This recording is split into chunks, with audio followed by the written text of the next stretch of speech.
Private jets کا معاملہ دوستو اب اتنا سنگین ہو گیا ہے کہ اس سے اب جان چھڑوا نہیں پا رہی مریم نواز، اور اوپر سے آرمی چیف کا بھی طیارہ نکل آیا ہے پرائیویٹ۔ اب مریم نواز پر ایسے الزام لگ رہے ہیں کہ ان دو اسرائیلی کمپنیوں کو مریم نواز نے فائدہ دیا ہے۔ اس وقت مریم نواز پر یہ الزام بھی لگ رہے ہیں کہ مریم نواز کیونکہ پرائیویٹ جیٹس کو لے کر تنقید کی زد میں تھی، تو نون لیگ کے میڈیا سیل نے آرمی چیف کے طیارے کی تفصیلات لیک کر دی تاکہ تنقید ہو تو دونوں پر ہو، کیونکہ دو طیارے لیے گئے ہیں۔ اس پر ندیم افضل چند ہیں پیپلز پارٹی کے، انہوں نے کہا سارے جہازوں کی لسٹ ضرور آنی چاہیے، قوم کی حالت بہتر ہوتی اور ملک مقروض نہ ہوتا تو کسی کو اعتراض نہیں تھا، دفتر کے وقار کے مطابق نہ ہوتا۔ اب سوشل میڈیا کا دور ہے، لوگ جو ہے انٹائٹلمنٹ، پریویلیجز اینڈ پرکس پوچھنے کا حق رکھتے ہیں۔ حکمرانوں اور اشرافیہ کو جواب حوصلے اور دلیل سے دینا چاہیے، یہ کام پارلیمنٹ کا ہے لیکن وہ کر نہیں رہے، یعنی کہ پارلیمنٹ سے انہوں نے توقع رکھی ہوئی ہے کہ وہ آرمی چیف کے پرائیویٹ جیٹس پر بات کریں، جو کہ کبھی نہیں ہوگا۔ خیر دوستو،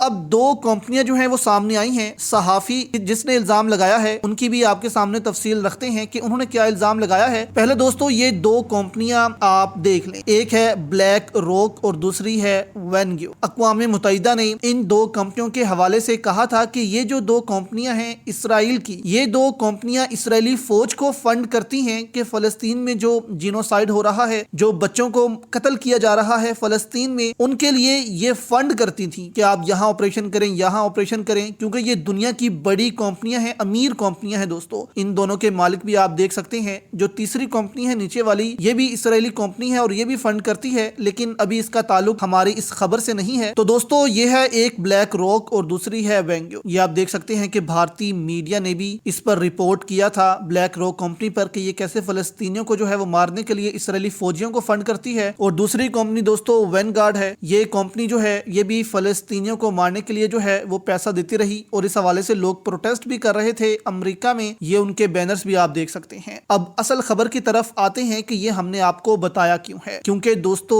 ان دو کمپنیوں کی سپورٹ جو ہے وہ مریم نواز نے بھی کی ہے، اور اگر ہم دیکھیں تو آرمی چیف نے بھی جس کمپنی سے طیارے لیے ہیں وہ بھی اسرائیلی کمپنی گلف سٹریم ہے۔ آرمی چیف نے گلف 600 لیا ہے 20 ارب کا، اور مریم نواز نے گلف 500 لیا ہے جو کہ 10 سے 11 ارب روپے کا ہے۔ اب یہاں پر صحافی ہیں افتخار شیرازی، وہ کہتے ہیں کہ مریم نواز نے جس کمپنی سے جہاز خریدا وہ ان دو کمپنیوں بلیک راک اور وین گارڈ کی ذیلی کمپنی ہے، جس کے بارے میں اقوام متحدہ نے کہا ہے کہ یہ دونوں کمپنیاں فلسطینیوں کی نسل کشی کے لیے اسرائیل کو فنڈ کرتی ہیں۔ یہاں پر جو صحافی ہیں انہوں نے اس کی ڈیٹیل بتاتے ہوئے کہا کہ بے شک آپ اس کو گوگل کر لیں، اگر میں جھوٹ بول رہا ہوں تو آپ اس کو گوگل کر لیں کہ یہ کمپنیاں فلسطین میں کیا کرتی رہی ہیں، تو آپ کو سب کچھ پتا چل جائے گا کہ مریم نواز نے جس کمپنی سے یہ طیارے لیے ہیں وہ کمپنیاں اسرائیلی فوج کو فنڈ کرتی ہیں۔ تو یہاں سے دوستو آپ اندازہ لگا لیں کہ پاکستانی قوم کا پیسہ جو ہے وہ کہاں گیا ہوگا۔